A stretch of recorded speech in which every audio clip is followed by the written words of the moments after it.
नमस्कार। प्रजापिता ब्रह्मा कुमारी ईश्वरी विश्वविद्यालय में आज हमारे बीच रुड़की से हमारे महाराज जी आए हुए हैं। यहाँ महासंत सम्मेलन चल रहा है और इसी संतों के बीच में आज मैं आ पहुँचा हूँ ज्ञान मंथन स्टूडियो शांतिवन में।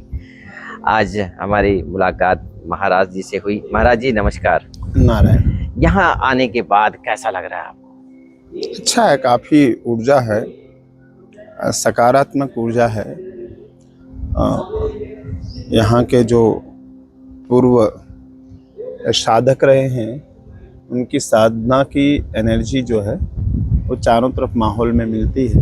दादा लेखराज की, दादा लेखराज और उनके पश्चात भी उनके अनुयायी जो हुए हैं, जैसे दादी प्रकाश मणि हैं, दादी जानकी हैं, तो सबकी ऊर्जा है। और अनेक जो ये संगत आ रही है, अनेक जो लोग आ रहे हैं, जो भी अनुयायी आ रहे हैं, तो सबकी ऊर्जा है। ऐसा नहीं कि उनकी ऊर्जा से, उनकी कृपा से, गुरु परंपरा जो होती है, गुरु की कृपा से शिष्य को ज्ञान प्राप्त हुआ, उसने उस ज्ञान को आत्मसात करा और उस आत्मसात करने के पश्चात उस पर कार्य किया। तो गुरु की ऊर्जा तो वहाँ काम करी, लेकिन जो दूसरे लोग साधना कर रहे हैं उनकी साधना का दिव्य जो आभा मंडल बन रहा है, निश्चित तौर पर सकारात्मक ऊर्जा प्रदान करता है।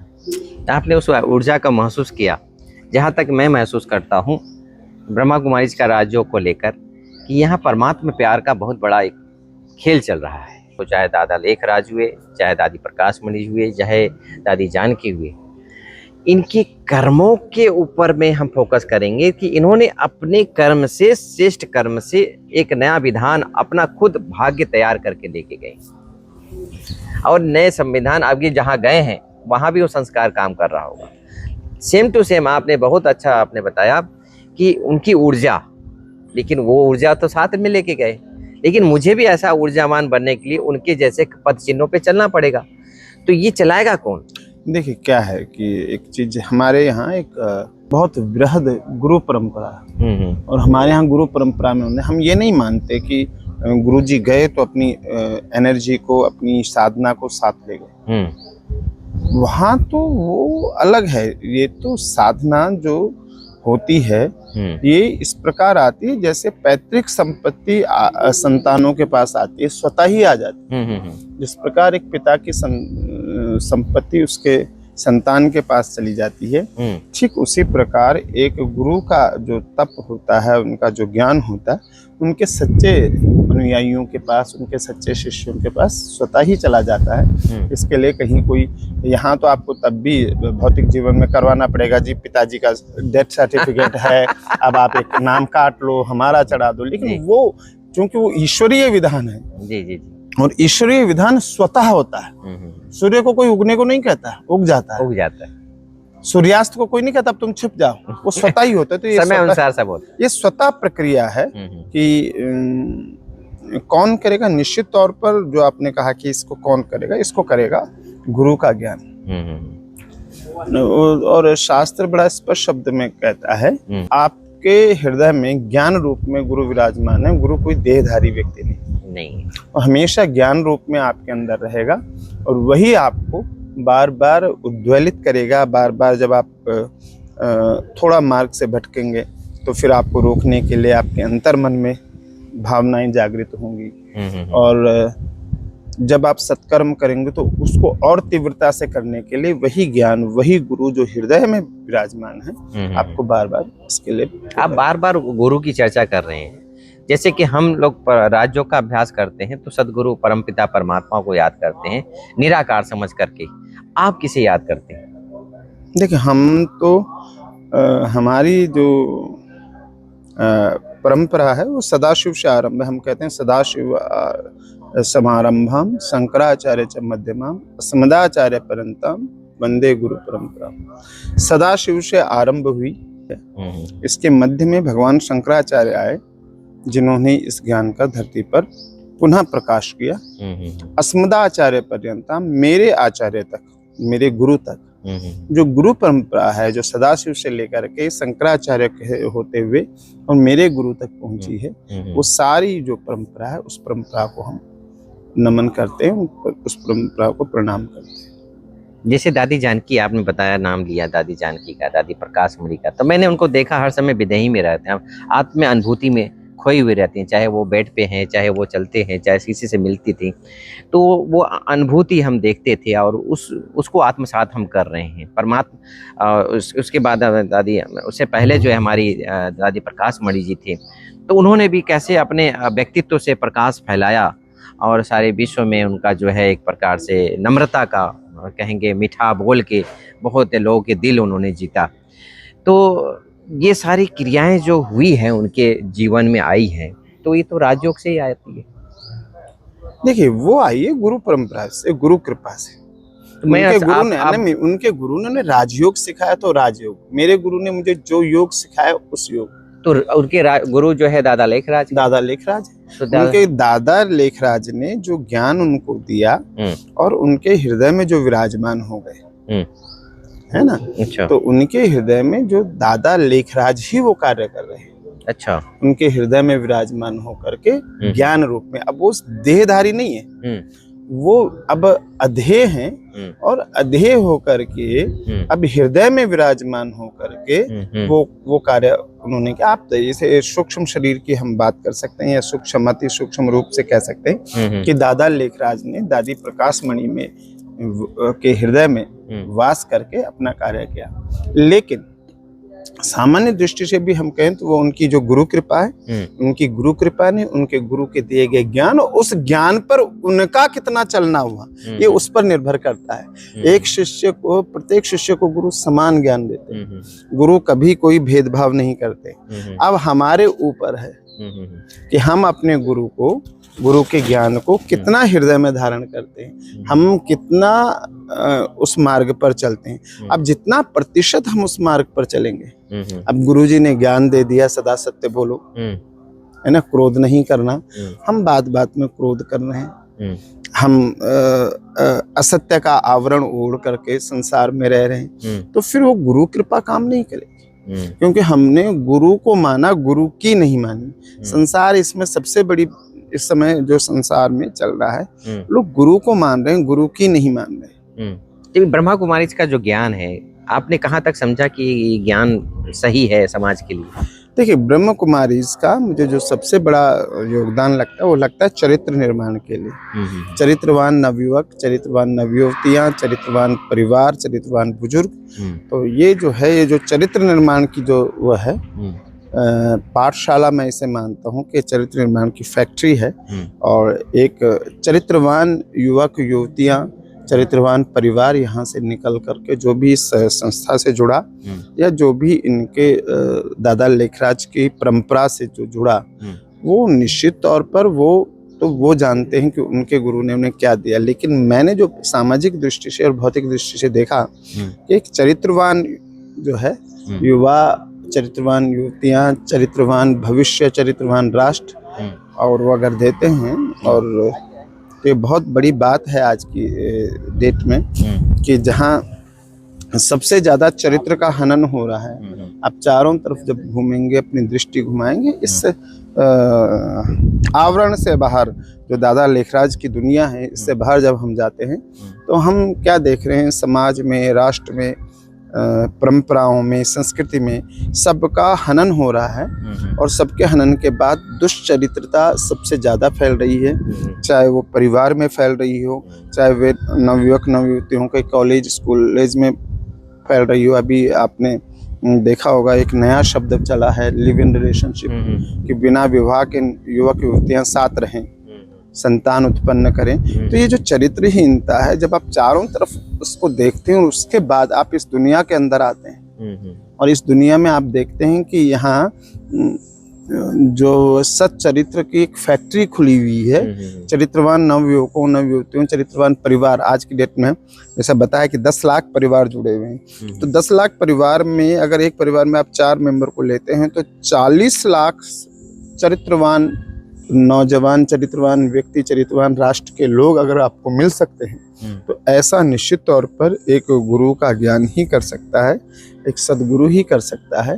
और सदगुरु के रूप में यहाँ पर जैसे दादा लेखराज, जिसे आप लोग प्रजापिता ब्रह्मा भी कहते हैं, ब्रह्मा बाबा भी कहते हैं, तो निश्चित तौर पर अपने शिष्यों के हृदय में बैठकर वही कर रहे हैं, लेकिन शिष्य को भी ये चाहिए कि मैं अपने गुरु के ज्ञान पर कितना चल रहा हूँ। यदि मैं अपने गुरु के ज्ञान पर चल रहा हूँ तो निश्चित तौर पर। अब बार बार अपने मुख से शब्द आ रहे हैं गुरु के ज्ञान, तो मैं सनातनी धर्म में मैं पूछना चाहूँगा कि आप भी सनातन से हैं, हम भी सनातन धर्म को मानने वाले हैं, आखिर में हम सब बटे क्यों हैं? सनातन वास्तव में एक क्यों नहीं हो रहा है? सनातन एक है, लेकिन नहीं, आप गुरु का ज्ञान, उनके गुरु उनके अलग है। अभी अभी हमने कबीर दास थे, उनका हमने इंटरव्यू लिया, उनके गुरु अलग थे। तो सब सनातन को लेकर हम लोग एक क्यों नहीं हो पा रहे? हाँ, वो क्या है कि हमारा गंतव्य गुरु क्यों नहीं हो पा रहा है? हम गंतव्य एक है सबका, सबको दिल्ली पहुंचना है। सब जो आध्यात्म मार्ग पर पहुंच गया वो मोक्षार्थी है, वो मोक्ष है का इच्छा रखने वाला है, और अंत में ईश्वर में ही मिल जाना, ये मोक्ष को हम कहते हैं। जब मोह का भी क्षय हो जाए तो मोक्ष है। सबका उद्देश्य, मार्ग अलग अलग हो सकते हैं, लेकिन इसका मतलब ये नहीं कि आप जैसे आप ये मानिए कि जहाँ पर आप हैं यहाँ से दिल्ली जाना है, तो दिल्ली जाने के 10 मार्ग हैं। जिसको जौन सा मार्ग पसंद आता है वो उस मार्ग से जाएगा, लेकिन जाएगा दिल्ली ही। आध्यात्म मार्ग का जो भी पथिक है वो निश्चित तौर पर मोक्ष का ही आकांक्षी है, उसे मोक्ष को ही प्राप्त करना है। भगवान ने जो गीता में कहा कि ममै वांशो जीवलोके जीव भूता सनातना मना षष्ठानि इंद्रियाणि प्रकृति स्थाने कर्षति, कि मेरा जो अंश है वो जीव है। और कैसा जीव है? जीव भूता सनातना, जीव एकदम सनातन, हमेशा बने रहने वाला जीव। ये शरीर मेरा अंश नहीं है, क्योंकि ये शरीर तो मृत्यु को प्राप्त हो जाएगा। इसलिए हम लोग क्या कहते हैं, दादाजी का देहांत हो गया, उनकी देह का अंत हुआ, दादाजी का नहीं हुआ। आत्मा अविनाशी है, आत्मा अविनाशी, उसका विनाश नहीं होता। और वो कहाँ से आई है? ईश्वर से आई है, ईश्वर का अंश है। और फिर उसे जाना कहाँ है? ईश्वर में। तो माना वहीं जाकर फिर वहीं खत्म हो जाती, वहीं खत्म हो गई। इस बीच का जो ईश्वर से आने से लेकर ईश्वर तक जाने के बीच जो बचता है उसे हम जीवन कहते हैं। उसको या ग्रस्त में बिताओ या कहीं भी बिताओ, हाँ, जीवन, उसे हम जीवन कहते हैं, है ना। अब वो जो जीवन है, उस जीवन का क्या करना, उस जीवन में क्या करना है? क्योंकि करना केवल उतना ही है, उसके ना तो उससे पहले करना है, ईश्वर में मिलने से, ईश्वर के पास से आने से पहले ना तो हमको करना, क्योंकि हम तो ईश्वर में हैं। यानी जितना चैतन्यता ईश्वर में है उतनी ही जीव में है। आप साधारण उदाहरण से समझिए कि गुड़ की एक भेली है, गुड़ की भेली से एक टुकड़ा गिरा, वो जो टुकड़ा है उसकी किसी ने खीर बनाई, कहीं वो माटी में गिर गया, किसी ने वो गाय को खिला दिया, किसी ने कुत्ते को खिला दिया, किसी ने रखा, किसी ने कोई चींटियां खा गई। लेकिन वो जो गुड़ का टुकड़ा है, तो किसी ने पूछा कि कैसा है, तो एक सज्जन ने बोला कि मीठा है। कितना मीठा है? सामान्य, कितना मीठा है, इसकी तुलना नहीं कर सकते। मूकाद स्वाद नवत, इसे भक्ति में कहा, नारद भक्ति सूत्र में कहते हैं कि मूकाद स्वाद नवत, गूंगे के स्वाद की तरह। तो जो ये है कि आपका जो टुकड़ा है उसमें कितना मिठास है, मिठास उतनी है जितनी पूरी भेली में। जैसे हम मानते हैं, जैसे आप बता रहे हैं भेली, तो भेली में परमात्मा को मानता हूँ, और वो जो मीठा मीठा जो गिरा हुआ है या मीठा मीठा जो है वो हम सब जीव है। क्योंकि ये व्यक्ति जितना मीठा रहता है वो ऑटोमेटिक परमात्मा से जुड़ा रहता है। जितना वो निरहंकारी होकर रहता है उतना वो परमात्मा से जुड़ा रहता है। जितना वो अपने आप को निराकार स्वरूप में रहता है उतना वो परमात्मा से जुड़ा रहता है।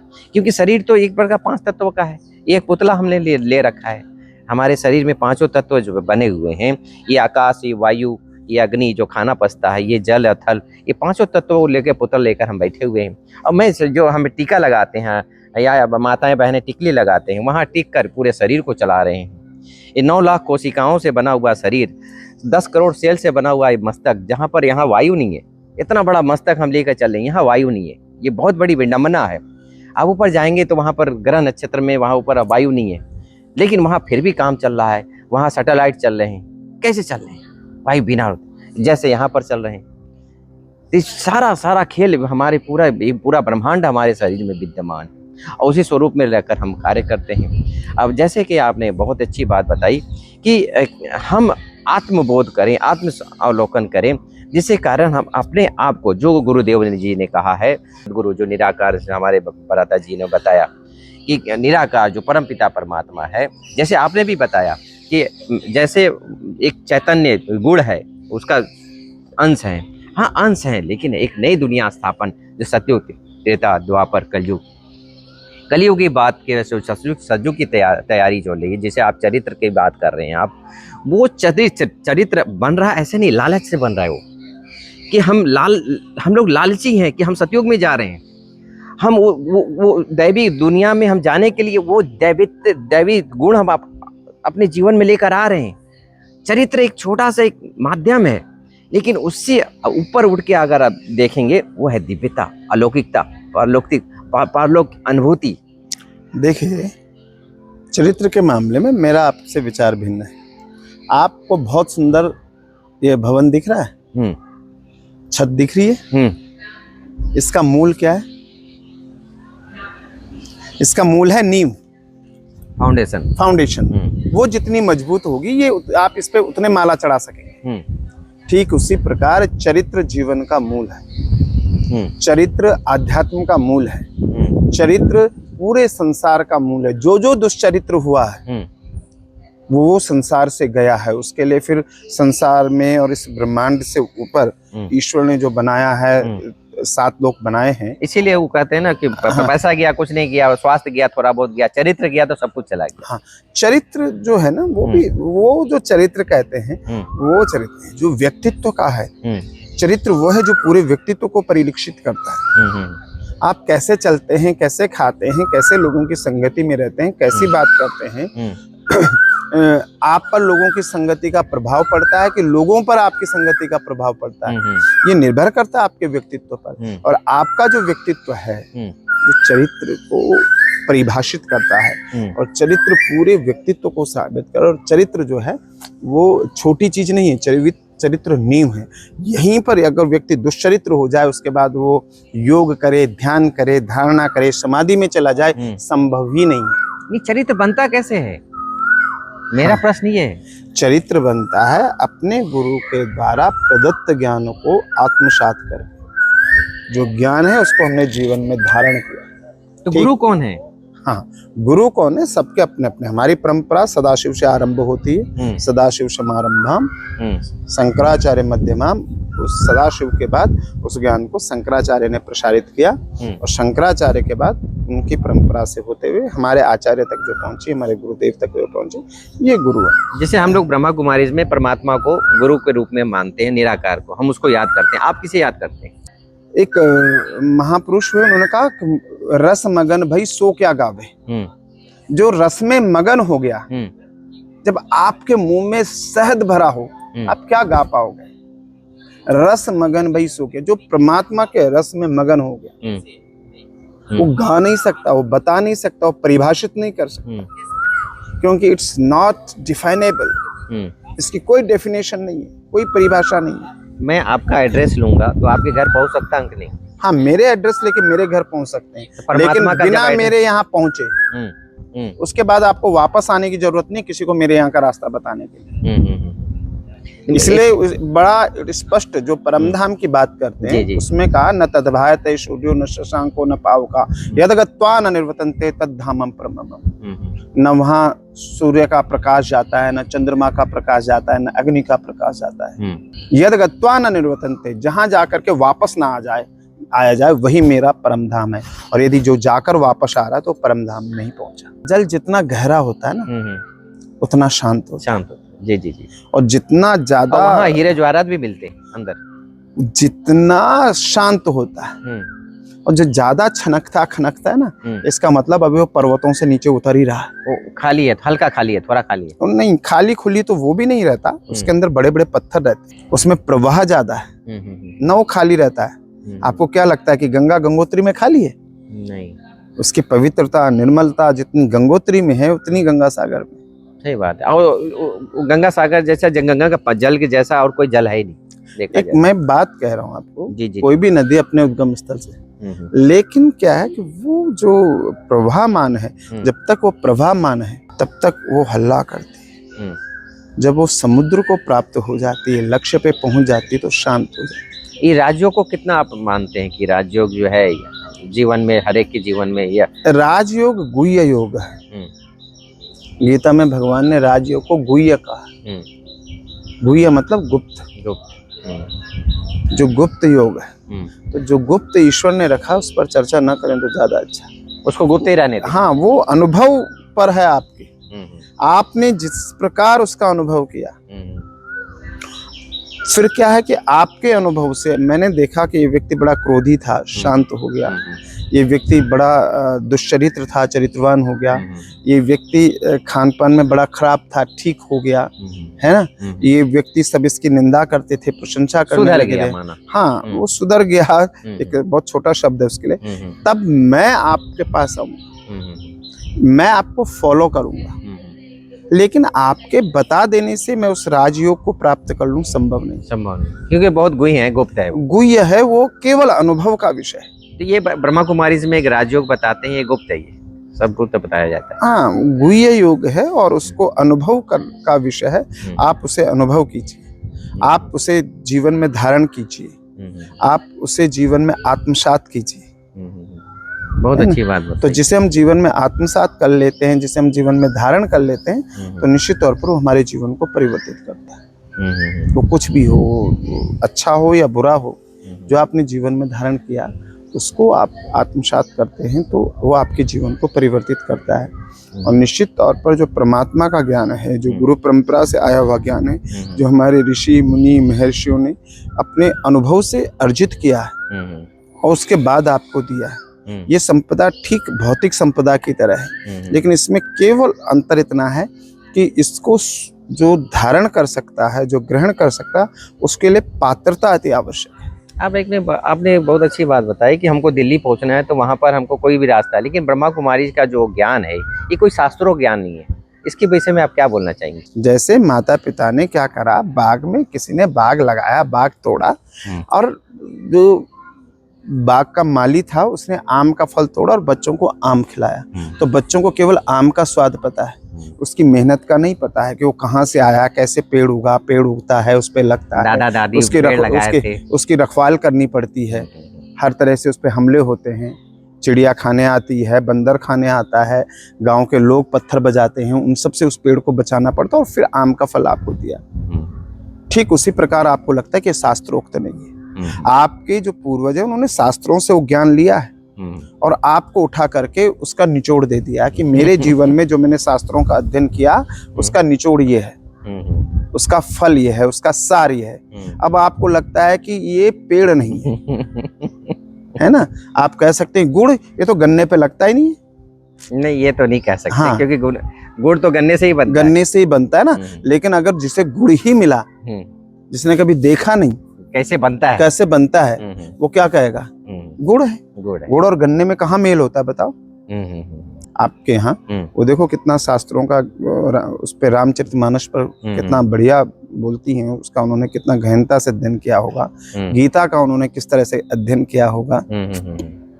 गीता के ऊपर में उन्होंने बहुत अच्छा प्रवचन बहुत अच्छा। हाँ, तो कहाँ से, अगर शास्त्र नहीं पढ़ा तो फिर कहाँ से आया? शास्त्र पढ़ा। हम भी अपने शिष्यों को क्या देते हैं, या हमारे गुरुदेव ने हमें क्या दिया, उनके गुरुदेव ने उनके जीवन का सार दिया। हम अपने जीवन का सार दे रहे हैं और ये बदलता रहता है। ये भी आपको बता दे, जैसे जैसे अनुभव होता है, जैसे लोग अपना ठोपते जाते हैं उसमें। नहीं तो? वो स्वाद बदलता रहता है। गीता थी, छोटा सा पुस्तक था, आज कितनी गीता बन गई। गीता एक ही है, फिर मैं कह रहा हूं बाकी टीकाएं। अच्छा, अब एक चीज समझिए, गीता को मैंने कैसे समझा, मैंने उस पर टीका लिख दी, लेकिन श्लोक वही है, उसी श्लोक पे लिखा है, धर्म क्षेत्रे कुरुक्षेत्रे संवेतायुत्सवा से शुरू किया है और वही गीता है। उसी गीता पर मैंने गीता को कैसे समझा, मेरी दृष्टि से गीता कैसे संसार में आई, क्यों आई, वो मैंने लिखा, मैंने उसका सार लिखा है। मैंने ये नहीं लिखा कि गीता पे ये होना चाहिए या नहीं होना चाहिए। गीता वही है, मेरी टीकाएं। मैंने क्यों कहा आपको कि समय के अनुसार बदलता है। जैसे आम का पेड़ है, आपने पहली बार देखा बौर लगा, फिर छोटा सा फल है, उसके अंदर गुठली भी नहीं है, फिर थोड़ा बड़ा फल आया और गुठली आई, फिर धीरे धीरे वो लाल रंग का होने लगा, और फिर अगर वो पेड़ पर बना रहा तो धीरे धीरे वो एकदम पीला हो गया, मीठा हो गया, सुस्वादु हो गया। ये अंतर है। जैसे जैसे जीवन में अनुभव आता जाता है, उसको वो अंदर पकाता जाता है, ज्ञान, भजन, ईश्वर कृपा, गुरु कृपा, जैसे जैसे ये खाद इस भक्ति को मिलती जाती है, वैसे वैसे उसका स्वाद परिवर्तित होता जाता है। गुरुदेव, लास्ट क्वेश्चन, सनातन क्या है? सनातन जो हमेशा बना रहता है, जिसका कभी लय नहीं होता, जो कभी नष्ट नहीं होता, वही सनातन है। बहुत बहुत धन्यवाद। दोस्तों, जीवन में हर समय हमें जीवन जीना सीखना चाहिए। जैसे हमारे गुरुदेव जी ने कहा कि सनातन जो कभी विनाश नहीं होता है, तो ऐसे ही हम हर कर्म अविनाशी रूप में करें, अपने जीवन को सदा ही यादगार रूप में बनाएं, अपने बोल को सदा ही सबके लिए शुभकामना वाला रखें। तो आज गुरुदेव जी से मिलके बड़ा ही आनंद आया। अब एक एक रहस्य समझने आया, गुरु क्या है, गुरु परंपरा क्या होती है, गुरु शिष्य की बहुत सारी ऐसे क्वेश्चन थे जो इन्होंने बहुत ही स्पष्ट रीति से इन्होंने जानकारी दिया। और मैं समझता हूँ कि आज इस एपिसोड में आपको बहुत कुछ मिला होगा। और फिर मिलते हैं एक नए व्यक्तित्व के साथ नए एपिसोड में। तब तक के लिए नमस्कार। नमस्कार गुरुदेव। नमो नारायण।